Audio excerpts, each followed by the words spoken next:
ये ब्रह्मांड अनगिनत ग्रहों से भरा हुआ है और उन्हीं में से एक ग्रह है हमारी धरती। यहाँ करोड़ों प्रजातियां बसती हैं, कोई जंगलों में, कोई पानी के नीचे, कोई आसमान में उड़ता है और कुछ हमारे साथ इंसानों के बीच रहते हैं। भारत में एक जीव है जिसे हम गौ माता कहते हैं, पूजते हैं, नमन करते हैं, उसे माँ का दर्जा देते हैं। लेकिन जरा आंखें खोल कर देखिए, वही माँ आज सड़कों पर भटकती दिखाई देती है। वही माँ ट्रकों में ठूस ठूस कर कत्ल खानों तक पहुंचाई जाती है। वही माँ रोज किसी सड़क पर हादसे का शिकार बनती है। वही माँ भूख, प्यास और इंसानी बेरुखी से तड़प रही है। सवाल ये नहीं कि हम गौ माता को मानते हैं या नहीं, सवाल ये है कि क्या हमने माँ कहलाने लायक इंसानियत बचाई है। जब बात गौ माता की आती है तो सब खामोश क्यों हो जाते हैं? क्यों कोई आगे नहीं आता?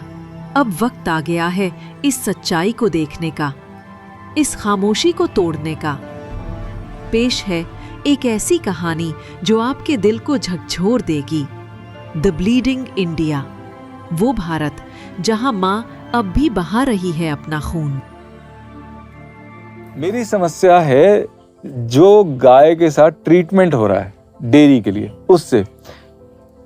और सिंपल सी बात है कि देखो, एक समय पे क्या है कि भारत कृषि प्रधान देश था, जो मोस्ट ऑफ द आबादी थी वो किसानी करती थी।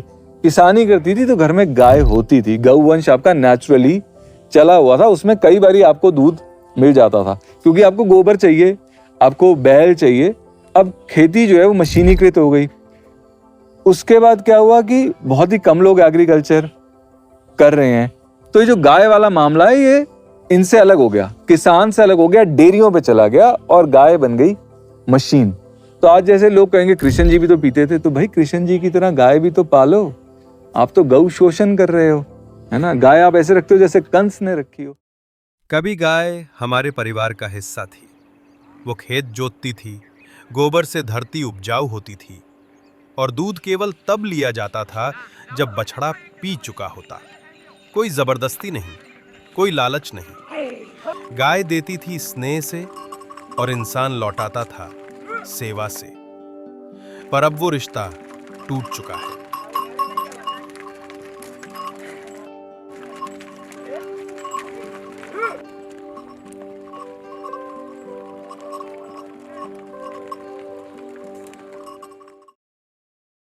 कभी सोचा है आपकी प्लेट पे दूध, पनीर, चीज, घी आता कहाँ से है? क्या वो वही अमृत है जो हमें दिखाया जाता है, या फिर इसके पीछे छुपी है एक ऐसी रियलिटी जिसे कोई नहीं बताना चाहता? यही पता लगाने हम निकले एक सफर पर। 7 अलग अलग शहर में किया डेयरी फार्म्स को विजिट और जाने कुछ ऐसे सच जिन्होंने हमें हिला कर रख दिया।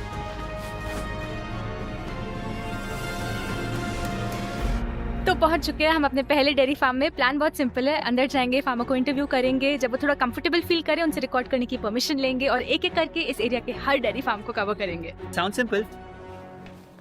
छोटू जी, आप बोले आप यहाँ पे 4 साल से इस इलाके में काम कर रहे हैं। हाँ। भैंस ज्यादा दूध देते हैं कि गाय? गाय देता है। अच्छा, आपका शायद फोन। हेलो, विजय बात करिए। हाँ दादा, अभी अभी हम एक डेयरी फार्म में थे और अच्छे से इंटरव्यू कर रहे थे। अचानक से फोन बजता है और हमें बताया जाता है कि हमें तुरंत वहाँ से निकलना होगा। मुकाट मना कर रहे हैं। हाँ। क्यों, डरते हैं क्या? जो ओनर थे उन्होंने सीसीटीवी से देखा कि हम कैमरा से फुटेज ले रहे हैं और उन्होंने तुरंत बोला आप सारे फुटेज को डिलीट करिए और तुरंत हमारे फार्म से निकलिए।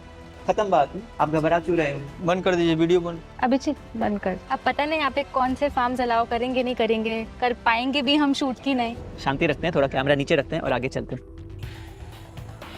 हम फार्म में एंटर करने वाले हैं, देखते हैं अलाउ करते हैं। भैया शूट कर सकते हैं क्या यहाँ? थोड़ा सा करना है भैया, बस 5 मिनट चाहिए आपका। नहीं कुछ क्यों भैया? नहीं है, जाइए आप लोग बाहर निकल जाइए। कोशिश बहुत करी लेकिन करने ही नहीं दिया बिल्कुल शूट। फाइनली एक फार्म में यहाँ पे हमें घुसने दिया है। अब देखते हैं यहाँ क्या बताते हैं। इनको कभी खुला भी छोड़ना पड़ता है भैया? खुला छोड़िएगा तो तालाब में कुछ जगह कोई आदमी को नुकसान कर देगा, मारेगा। इनको कभी बाहर चलने का जरूरत वो नहीं। नहीं वो बाहर चलने देगा तो हम लोग को ही चला देगा।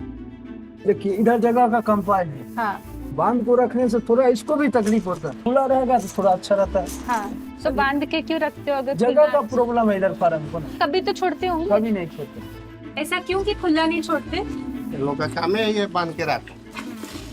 लेकिन वैसे सब बंधा ही रहता है हमेशा, बंधा ही रहता है, सुबह शाम दिन रात दोपहर। सब बंधा रहता है। एक बात मुझे अभी भी समझ नहीं आ रही, इन सब गाय भैंस को सुबह शाम दिन रात हमेशा बांध के रखते हैं। अगर ये हिलेंगी नहीं तो हेल्दी कैसे रहेंगी? इनको कोई प्रॉब्लम नहीं होता? नहीं तो उनको हम लोग डाइजेस्ट करने के लिए दवा देते हैं। मतलब? अरे हम लोग इंसान खाएंगे पिएंगे चलेंगे फिरेंगे तब तो लेटरिन बाथरूम होगा। हाँ। अब हम एक जगह बैठा रहेंगे तो हम भी तो पागल हो जाएगा इंसान। तो जानवर को तो कम से कम वो तो बोल नहीं सकता है तो उसको तो कम से कम उसको ध्यान रखना पड़ता है। बुखार हुआ, पतला पैखाना हुआ या भूख नहीं लग रहा, सबका मेडिसिन है। बट खुला खुलना नहीं सो सकता, खुलना रिस्क हो जाए। यहाँ ये सब देख के यही समझ आया कि पहले के टाइम पे लोग गांव में रहते थे और हर घर में अपनी एक गाय होती थी। हाँ, उनके घर छोटे जरूर होते थे लेकिन ऑलमोस्ट हर घर में बाहर खुली जगह होती थी, आंगन होता था जहाँ वो रोज गाय को चरने छोड़ देते। लेकिन जैसे जैसे समय बीता, गांव बदल गए शहर में और दूध घर के आंगन की जगह आने लगा डेयरी इंडस्ट्री से, जहाँ इन गाय को चरने की तो छोड़ो, हिलने की भी जगह नहीं मिलती।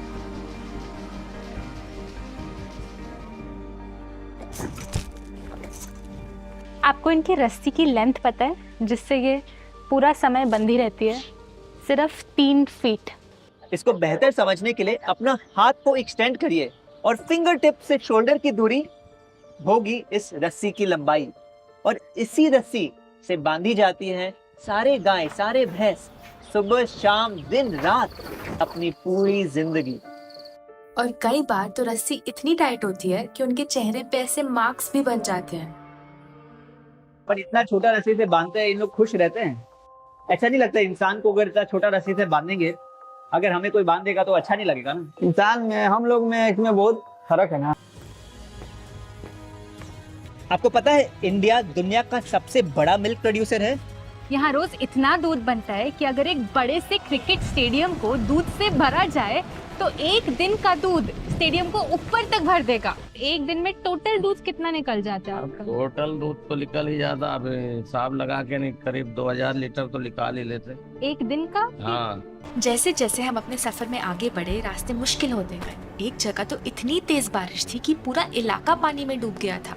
वहाँ सब फार्मर्स ने बोला कि हमारा आगे जाना एकदम इम्पॉसिबल है, लेकिन जो सच हम ढूंढने निकले थे उसे देखे बिना हम वापस जा भी नहीं सकते थे। तो जैसे तैसे हमने पानी पार किया और पहुंच गए अंदर। तब समझ आया क्यों सब फार्मर्स हमें वापस भेजना चाहते थे। हम यहाँ एक डेयरी फार्म में आए हैं जहाँ पे पूरा पानी भरा हुआ है। इतनी स्मेल आ रही है, गटर का पानी जैसा स्मेल। और जब हमने यहाँ पे पूछा कि कितने टाइम से भरा हुआ है पानी, एक दिन नहीं, एक हफ्ता नहीं, महीनों से ये पानी ऐसा ही है और ये गाय इस गंदे पानी में। बहुत पतली पतली गलियां यहाँ पे, बहुत केयरफुली चलना पड़ता है क्योंकि फ्लोर बहुत स्लिपरी होता है। Man is getting to me a little. यहाँ इतनी बदबू है, हमसे 5 मिनट खड़ा भी नहीं हुआ जा रहा क्योंकि ये सारे गाय और भैंस यहीं पे अपना गोबर और पेशाब करते और यहीं अपनी लाइफ की सारी सांसें भरते। अब क्योंकि यहाँ पे बहुत फ्रीक्वेंटली क्लीनिंग नहीं होती, ये एरिया बेसिकली इन्फेक्शंस और जर्म्स का घर बन जाता है, जिसकी वजह से गाय या बफलो के अडर्स में एक इन्फेक्शन हो जाता है जिसको मस्टाइटिस भी कहते हैं। इंडिया में 45% गायों को आज ये बीमारी होती है। अब आप ही बताएं, उनके अडर्स में इस इन्फेक्शन की वजह से किसान दूध निकालना बंद कर देगा क्या? बिल्कुल नहीं। दूध ही उनकी इनकम सोर्स है, तो रुकना मतलब नुकसान। और इसीलिए फार्मर्स इस मस्टाइटिस के दौरान भी दूध निकालना जारी रखते हैं। तो वो सारा इन्फेक्शंस और जर्म कहाँ ट्रांसफर होता है, आप ही सोचिए। हमें लगता है कि ये डेयरी फार्म्स की रियलिटी हमसे कहीं बहुत दूर है, लेकिन यही का तो दूध है जो हमारे हर चाय के कप, हर कॉफी के मग, हर पनीर के क्यूब में डाला जाता है। तो ये रियलिटी हमसे कहीं दूर कैसे हुई?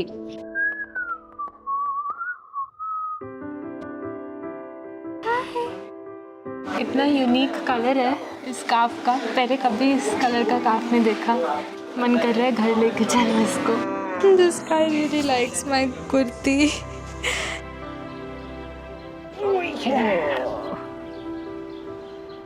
एक चीज़ लेकिन अभी भी समझ नहीं आ रही, ये इतनी गायें भैंस हैं, सब दूध दे रही है, मतलब अभी ये रिसेंटली ही प्रेग्नेंट हुई होंगी। प्रेग्नेंट हुई हैं तो मतलब इनका बच्चा भी होगा, लेकिन इन सब डेयरी फार्म्स में बच्चे या तो है नहीं या बहुत कम, तो गए कहाँ सारे बच्चे? तो इनका बच्चा हुआ है कि हुआ ही नहीं है? नहीं भैया सबको हुआ था। बच्चा कहाँ है बच्चा? बिहार में। बच्चा छोड़ के आ गए? हाँ बच्चा छोड़ के आ गया। जैसे वो बच्चा छोड़ दिया, जैसे गाय भैंस का बच्चा छूट गया तो उसको फिर पालता नहीं ना, उसको तो बेच देते हैं सब। यहाँ पे बच्चे नहीं रखते? ऐसा बच्चे साइड में है। साइड में है? हाँ। कहाँ पे दिखाइए ना। बच्चा इधर है रहता हो। अच्छा। इधर जगह नहीं है, इधर हाँ। साइड में रहता है। जैसे अगर देखें आपके पास 20 है गाय भैंस मिला के, लेकिन बछड़े कम है। हाँ बच्चे और मर जाता है वो। मर जाता है मतलब?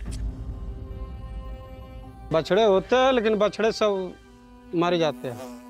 कैसे मर जाते हैं वो मतलब? गाड़ी में आता है ना, चपा चुपा के मर जाता है। उनके पाँव के नीचे मर जाता है। अच्छा। गाड़ी में हरियाणा से लेके आते हैं। हाँ। तो कोई भैंस उसके ऊपर पैर रख दिया तो दब के मर जाते हैं। ऐसा भी होता है? सही। ये होता है यहाँ पे? यहाँ पर नहीं, रास्ते में हो जाता है। रास्ते में हो जाता है। वो वाला सो रहे? वो बच्चा मार गया। कैसे मरा?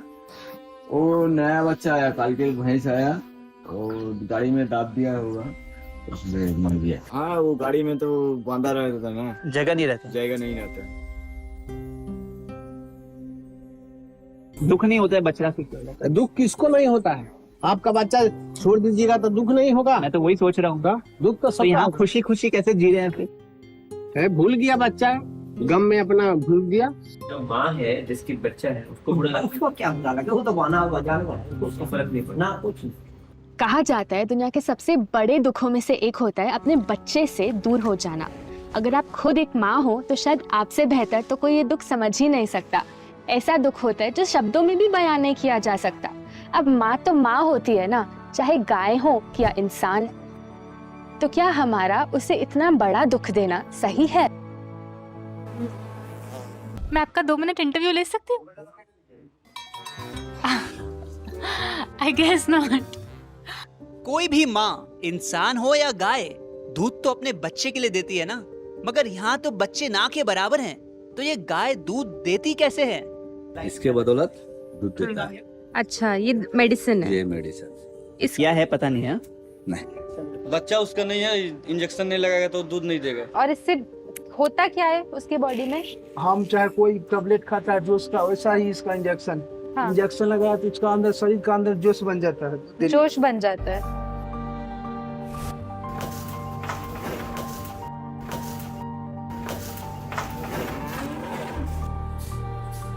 This blood is the blood which has come out after the injection. Within minutes of the injection, the cow starts releasing milk. सबको लगाते हैं इंजेक्शन? इंजेक्शन देने के कितने देर बाद आ जाएगा? देखिए अभी तुम्हारे कम से कम 1 मिनट। किसी नहीं भी दूध दिया तो थोड़ी इंजेक्शन लगाने पड़ता है, 2 ml का इंजेक्शन लगा के दूध आ जाते? रोज डालते हो? उनको दिक्कत नहीं होता है रोज इंजेक्शन डालते हो? उसको तो आदत बन जाता है। पहली बार जब डालते होंगे तो दिक्कत होता होगा। दिक्कत भी कुछ नहीं, थोड़ा छटपटाता है। जो दूध देता है उसको बिना इंजेक्शन के दूध नहीं मिलेगा, और ये हम लोग लेंगे तो गड़बड़ हो जाएगा ना। लेगा तो पूरा सारा दिन पानी में डूबा हुआ रहिएगा, मतलब पूरा गर्मी लगेगा, अच्छा पूरा पसीना निकलेगा, खाली पेशाब करेगा। ऐसा है? मतलब ये खतरनाक चीज है, आप ही रखो भैया, मेरे को नहीं चाहिए। इतना बड़ा जानवर को थोड़ा सा लग जाने के बाद वो पूरा शरीर उसका गर्म होकर दूध निकाल सकता है, तो आदमी जब थोड़ा लग जाएगा तो आदमी तो पगला हो जाएगा गर्मी से। और इंजेक्शन में क्या देते हैं? अब इंजेक्शन का तो मालूम नहीं है जो क्या उसका नाम है, जो कंपनी बनाया है वो लगता है। तो आप बस ऐसे दे देते हैं? और आपको कोई आइडिया नहीं इसमें क्या है?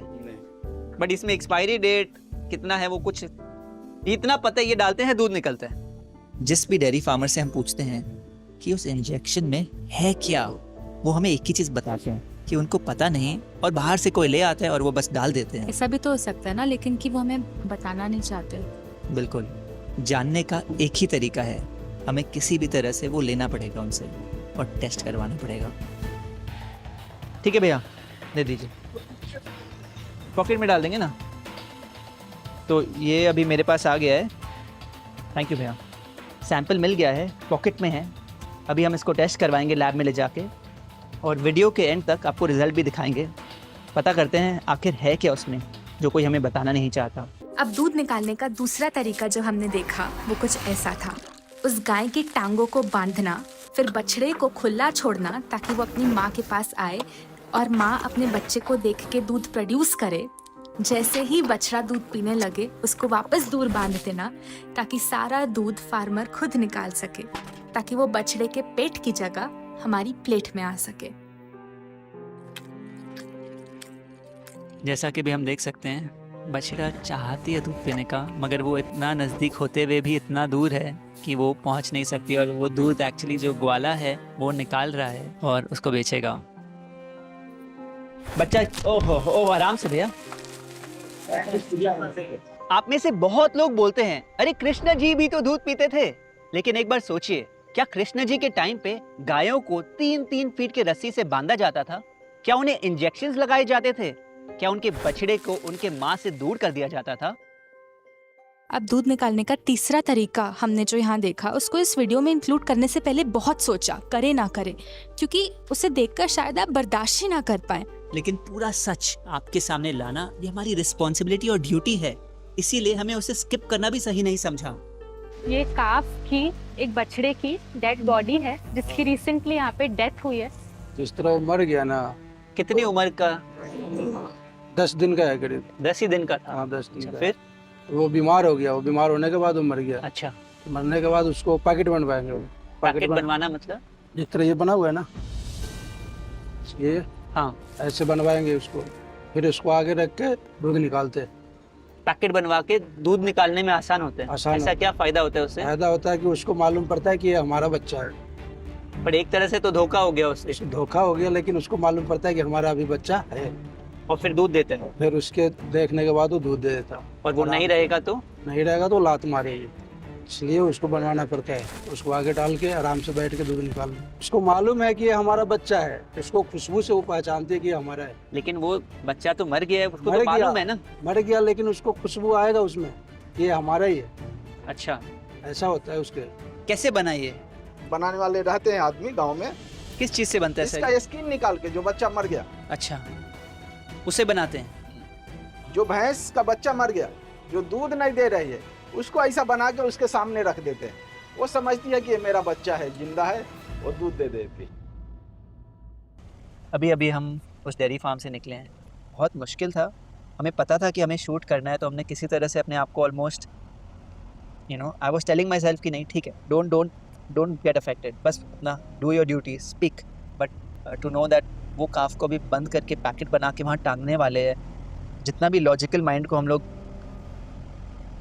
हैंडल करने का कोशिश कर रहे थे, कहीं ना कहीं वो इमोशनल साइड कि हम इंसान कैसे बन गए, हम अपने खुद के सेल्फिशनेस के लिए, हम अपने खुद के प्रॉफिट के लिए किस हद तक गिर सकते हैं, सोचने की बात है। एक एवरेज गाय की उम्र लगभग 20 से 25 साल होती है, लेकिन इंडिया के एक डेयरी फार्म में गाय सिर्फ 8-9 साल ही जिंदा रहती है। आखिर ऐसा क्यों? कितना दिन तक साइकिल चल? ये आपका 5 बच्चा 6 बच्चा हो जाने से बूढ़ा हो जाएगा, उसका बाद और नहीं चलेगा। नहीं चलेगा? फिर क्या करते हैं उसके बाद? फिर उसके बाद हम लोग दान में दे देता है किसी को। बट जब तक दूध देती है तब तक नहीं रखते? रखते ना, उसके बाद बेच देते हैं। जब दूध देना बंद कर देती है, आपके पास क्या उपाय बचता है? उपाय यहाँ क्या बचेगा शहर में, और उपाय क्या नाम है, बेचने के अलावा क्या बचेगा? बेच देते हैं, वो वहीं पर बेच देता है, फिर वो बेच देगा। बेच दिए थे हम लोग। सब कह रहे हैं बेच देते हैं, दान दे देते हैं, लेकिन क्यों दान दे देते हैं, क्यों बेच देते हैं, ये हमें साफ साफ कोई क्यों नहीं बता रहा। बिक जाता है, कहाँ बेचते हैं आप? यहाँ पर बिक जाता है, खटाल में पार्टी लोग लेता है, दूसरा कोई आदमी लेता है। और फिर वो क्या करते हैं वो लोग? क्या करता, कटाई उटाई करता होगा। दूध जब तक देगा वो जिंदा है, कील हो जाने, दूध खत्म हो जाने के बाद खत्म। कील का मतलब? दुकान में देखते ना जो टंगा रहता है कोई। आपको बुरा नहीं लगता? क्या करेंगे, हमारा तो व्यवसाय है, कोई तो मैंने मजबूरी में तो कोई काम करता है सब। How do you feel? Just I can't imagine that someone will hang him over down, butcher her. आपको दर्द नहीं होता जिसको आप दूध वूध निकालते हैं फिर उनको कटने भेज देते हो? तो क्या करेंगे, बैठा तो उन्हें यहाँ बम्बई में राशन खिलाएंगे और ना ही कुछ दे रहा है तो उन्हें रख के क्या करोगे? पैसा के लिए कमाए कर रहे हैं लोग को, तो कितना लोग को बैठा खिलाएंगे? ये सब राशन महंगा आ रहा है। अगर आप एक डेयरी फार्म के ओनर होते और आपकी गाय दूध देना बंद कर देती तो आप क्या करते? क्या आप अगला 10-12 साल उस गाय को खाना खिलाते, देखभाल करते और उस पर खर्चा करते? नहीं। इंडिया में ज्यादातर डेयरी फार्म्स में जिस दिन गाय दूध देना बंद कर देती है उसे एक फाइनेंशियल बर्डन माना जाता है और उसे बेच दिया जाता है। ये नहीं जाएगी तो हमारा बेल्ट का चमड़ा नहीं बनेगा, बेल्ट का बैग नहीं बनेगा, सब सिस्टम पर्स नहीं बनेगा, सब चीज का सिस्टम। पहले उसका मांस खाया जाएगा फिर उसका चमड़ी इस्तेमाल होगा, बट कहीं ना कहीं डाई बनता है जो छिटते हैं, सिंग का जो क्या है सब डाई नहीं बनता है। हाँ, कंघी बनता है सिंग से। अच्छा, अभी तक हमने जितने भी डेयरी फार्म से विजिट किए हैं ज्यादातर समय हमें इनके तरह बहुत warm and genuine dairy farmers मिले हैं जो हमें अप्रिशिएट करते हैं, हमें वेलकम करते हैं और हमारे हर सवाल का जवाब खुशी खुशी ऑनेस्टली देते हैं, ट्रांसपेरेंटली, बिना कुछ छुपाए। और इस पूरे चीज में इनकी कोई गलती नहीं है, ये भी इस सिस्टम में ही फंसे हुए हैं। ये पूरा डेयरी इंडस्ट्री का सिस्टम ही फ्लॉड है। So this is the keel. So after the cow is done, stops milking, comes here, is hung to this thing, and is hung here. India इस दुनिया का सबसे बड़ा मिल्क प्रोड्यूसर है, ये तो हम सबको पता है। लेकिन क्या आपको पता है इंडिया इस वर्ल्ड के सबसे बड़े बीफ एक्सपोर्टर्स में से भी एक है। पहले हमें लगा कि शायद ये कोई कोइंसिडेंस है, लेकिन यहाँ आके पता लगा कि कोई कोइंसिडेंस नहीं, क्योंकि डेयरी और बीफ इंडस्ट्री दोनों साथ चलती है। जो भी गाय या भैंस दूध देना बंद कर देती है वो मीट इंडस्ट्री के लिए रॉ मटेरियल बन जाती है। डेयरी और बीफ दोनों एक ही सिक्के के दो पहलू हैं। हमने पाया कि कई जगह तो दिन में 3-3 बार भी गायों को मिल्क किया जा रहा था, तब तक जब तक अंदर एक भी बूंद दूध की ना बचे। मैंने यहाँ ये भी देखा कि यहाँ बच्चे थे तो सही, लेकिन उन्हें अपनी माँ के साथ कभी नहीं रखा जाता था। सो यहाँ कंडीशंस पहले से बहुत बेहतर मिली, लेकिन एंड ऑफ द डे ये भी लगा कि यहाँ भी वो गाय उनके लिए दूध निकालने वाली मशीन से ज़्यादा शायद और ज़्यादा कुछ नहीं।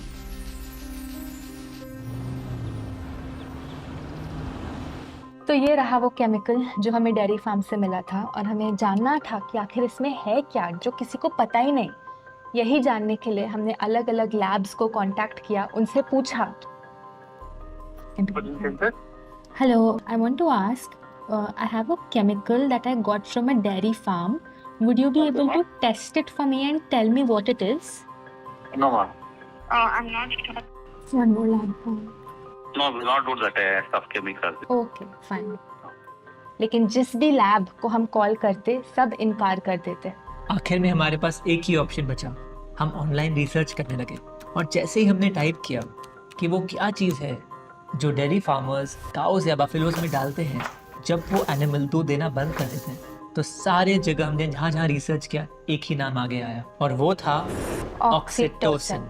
ये एक बैंड केमिकल है जो इंडिया में अलाउड ही नहीं है, इलीगल है, लेकिन फिर भी इतने डेयरी फार्म्स इसको खुल्लम खुल्ला आज यूज कर रहे हैं।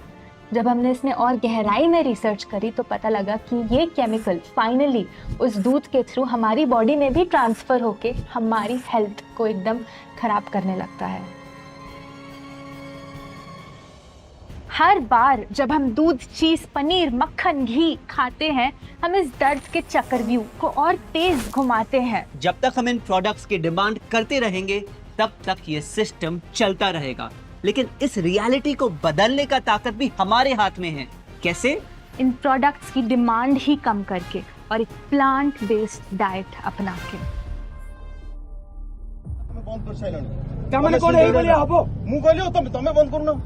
तमे काहेकि रोकी रखु न तमे हमें कोन रोकिबु आपन रखु न आपन केटा रखु मु 22 ता रखी चलन देखिए भाई। जब सिस्टम अंधा हो गया तब कुछ लोग उठे जिन्होंने माँ की चीख सुनी। ये है गोसेवक।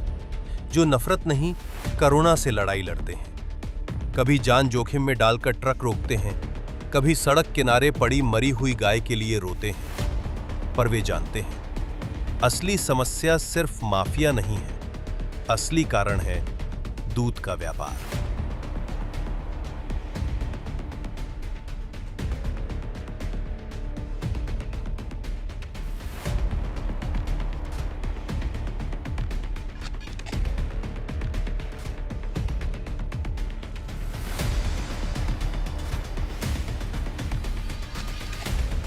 इन केंद्रों में हर दिन नई गाय आती है, कोई दुर्घटनाग्रस्त, कोई बूढ़ी, कोई अत्याचार की शिकार।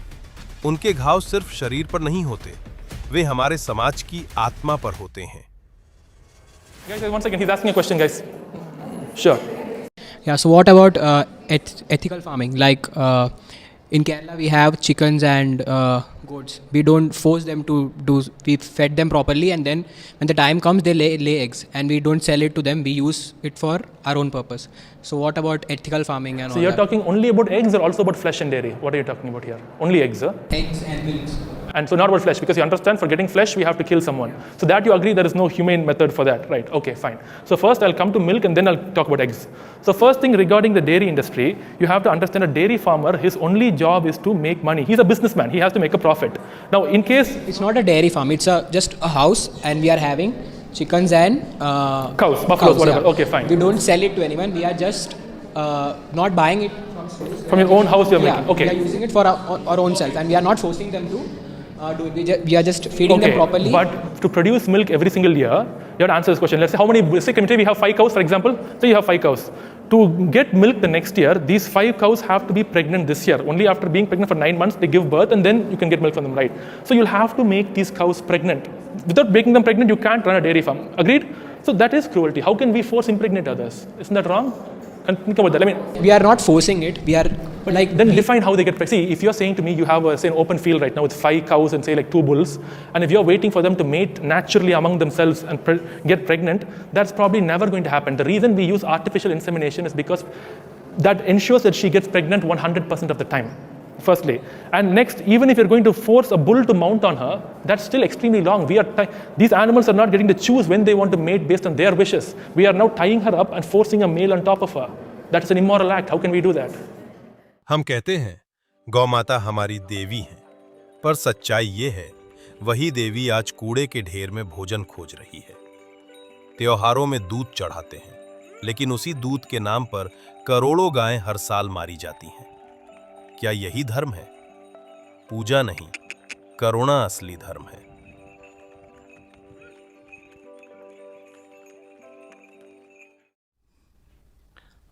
देखो, ये बात समझाने में इतनी जटिल है नहीं, बात एकदम सीधी है। और जो नहीं समझ रहा है उसके पास तर्क कम है, बेईमानी ज़्यादा है। बेईमानी को छुपाने के लिए तर्क दे रहा हो वो अलग बात है। बस एक बात बोलनी होती है, आप जिसका दूध पी रहे हो वही कल कटता है, और डेयरी उद्योग मांस उद्योग का आधार है। बस इतनी सी बात बोलनी होती है। दूध का रंग लाल है। जिनको समझ में आना है उनको बस इस एक बात से समझ में आ जाता है। जिनको नहीं समझना है उसके बाद आप उनको 100 तर्क भी देते रहो तो नहीं समझेंगे। वो स्वाद के गुलाम हैं, वो अपनी हिंसा, अपनी क्रूरता के गुलाम हैं। छोटा सा बच्चा होगा ना, वो भी एक बार में समझ जाएगा, 2 मिनट नहीं लगेगा समझने में कि बेटा ये जो गाय है या भैंस है जिसका तुम अभी दूध पी रहे हो, तुम्हें क्या लगता है जब ये दूध देना बंद कर देती है तो ग्वाला या किसान इसका क्या करता होगा? बस इतना पूछना है। जिसको समझना है वो उसी क्षण समझ जाएगा और कहेगा बंद, बंद, बिल्कुल बंद।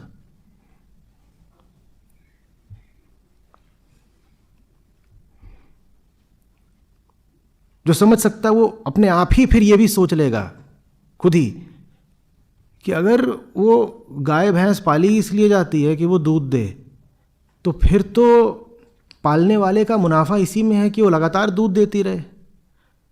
तो लगातार दूध देती रहे, इसके लिए उसके साथ क्या क्या किया जाता होगा? ये तो साधारण बुद्धि की बात है ना, खुद ही सोच लो। फिर दूध तो सिर्फ जो मादा पशु है वो देता है, लेकिन पैदा तो नर पशु भी होता होगा, वो किसी काम का नहीं है। उस नर पशु का क्या किया जाता होगा? समझने वाले तो ये बात अपनी ही बुद्धि से खुद ही समझ जाएंगे कि ये चल क्या रहा है खेल। 2 मिनट लगेगा। और जिनको बार बार समझाने पर भी नहीं समझना, वो फिर अब राक्षसी वृत्ति के हो चुके हैं, उनका कुछ करा नहीं जा सकता। अगर सच में हम गौमाता से प्रेम करते हैं तो पहला कदम यही है, दूध का त्याग। हाँ, सुनने में कठिन लगता है, पर यही असली सेवा है। जब मां का दूध हमारा अधिकार नहीं रहेगा, तभी उसकी हत्या रुकेगी। अब वक्त है हम गाय को पूजना नहीं, बचाना सीखें। पौध आधारित भोजन अपनाएं, करुणा आधारित जीवन चुनें, क्योंकि वीगन बनना कोई ट्रेंड नहीं, ये मां को आजाद कराने की प्रतिज्ञा है। भारत की आत्मा घायल है, पर अभी देर नहीं हुई।